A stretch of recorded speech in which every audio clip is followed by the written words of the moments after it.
Hello नमस्कार दोस्तों। आज हम बात करने जा रहे हैं बिहार की राजनीतिक में जो आज बहुत बड़ी हलचल हुई है। जी हाँ, आप लोग जानते ही हैं कि बिहार में जिस प्रकार से आज जेडीयू में तबाही मची है।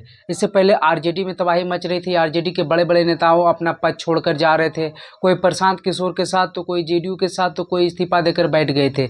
आरजेडी में बहुत बड़े नेताओं की टूट फूट हो रही थी, खास करके इलेक्शन के बाद। कंट्रोल तेजस्वी यादव का नहीं था, लेकिन अब जो मायरा देखने को मिला, आज जेडीयू के भी बड़े बड़े नेताओं ने अपनी पार्टी से दूरियां बनाना शुरू कर दी है। हालांकि पार्टी छोड़ी नहीं है, लेकिन पार्टी में बहुत बड़ा उठापटक होते हुए दिख रहा है। जी हाँ, हम आपको आज बताते चले कि जेडीयू के जो राष्ट्रीय महासचिव और मुख्य प्रवक्ता थे केसी त्यागी, और पहले नीतीश कुमार के काफ़ी करीबी माने जाते थे और नीतीश कुमार के चलते हुए राज्यसभा भी पहुंचे।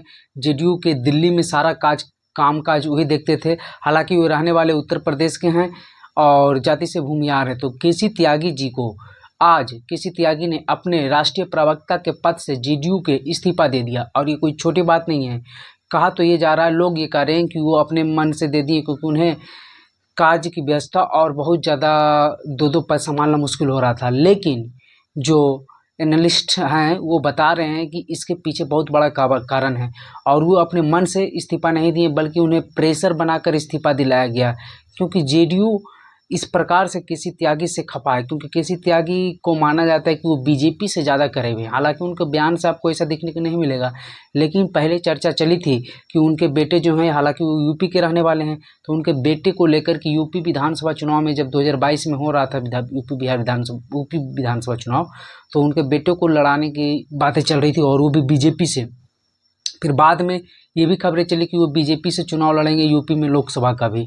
तो इन सभी बातों से उसमें जेडीयू दूरी बनाकर रखी थी, इस सब बातों पर चर्चा भी नहीं करना चाहती थी। लेकिन इस सभी बातों से अब जेडीयू चाहती है कि जेडीयू और बीजेपी का गठबंधन तो है ही, लेकिन अंदरूनी खबर ये है कि इन सभी बातों से जेडीयू के जो शीर्ष नेतृत्व थे, खास करके नीतीश कुमार, काफ़ी नाराज थे। हालांकि केसी त्यागी नीतीश कुमार के काफ़ी क्लोज रहे हैं और बहुत दिनों से साथ रहे हैं। जब उपेंद्र कुशवाहा को राज्यसभा भेजा गया था और 2013 में उन्होंने इस्तीफा दिया था, तो उनके जगह पर केसी त्यागी ही व्यक्ति थे जिन्हें राज्यसभा भेजा गया था। और इस बार भी चर्चाएं थी कि दो जो राज्यसभा की सीट खाली हो रही, उसमें से एक सीट केसी त्यागी को ही जाएगा। लेकिन नीतीश कुमार ने ऐसा नहीं करते हुए केसी त्यागी को ना भेजकर बीजेपी के ही दोनों सीट दे दिए, और एक से उपेंद्र कुशवाहा और एक से जो बीजेपी अपना भेज दिया।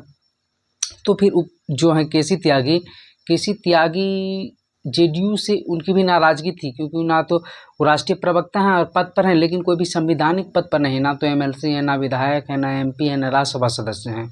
और नेता तो बहुत बड़ा है जेडीयू के, और बार बार अपने बयानों से वो मीडिया में छाए रहते हैं। कहा जाता है कि केसी त्यागी जो मीडिया फ्रेंडली हैं, मीडिया से ज़्यादा उनका कनेक्टिविटी रहता है, और इसीलिए उन्हें जेडीयू प्रवक्ता भी बनाई थी, राष्ट्रीय प्रवक्ता। लेकिन एकाएक उन्होंने इस्तीफा देने से खलबली मच गई है, और कहा इस जा रहा है इसके पीछे कि वो अपने मन से नहीं बल्कि जेडीयू के दबाव से दिए हैं। जेडीयू के जो बड़े नेता हैं वो केसी त्यागी से खपाते, और जेडीयू के इंटरनल पॉलिटिक्स के वो शिकार हो गए हैं केसी त्यागी। आगे हो सकता है कि केसी त्यागी जेडीयू पार्टी से भी इस्तीफा दे सकती हैं, इसमें भी कोई बड़ी शॉकिंग वाली खबर नहीं होगी। हो सकता है, ऐसा हो सकता है। और क्योंकि जेडीयू जिस प्रकार से केसी त्यागी धीरे धीरे अपने पद से इस्तीफा देते जा रहे हैं और जेडीयू में उनकी नज़रअंदाजी की जा रही है, उससे और काफ़ी, हालांकि आपको बता दें कि वो जेपी के आंदोलन से ही जुड़े हैं, पुराने नेता में गिनती आती है उनकी।